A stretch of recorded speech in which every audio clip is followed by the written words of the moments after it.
gentlemen, thank you for coming. Tonight we will really dedicate time to the sustainability and technology. This is really the future, and we are working very hard with a lot of creativity, with a lot of ideas. I think is at the base of our success.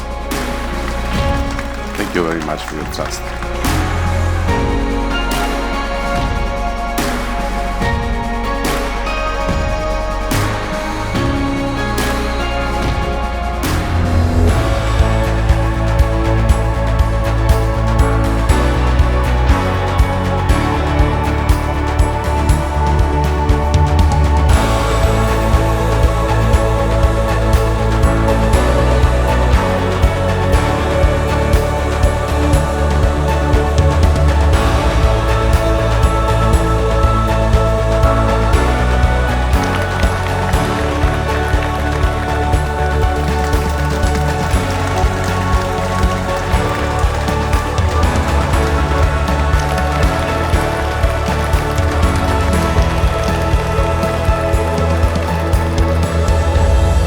Thanks to all the San Lorenzo and Lugano.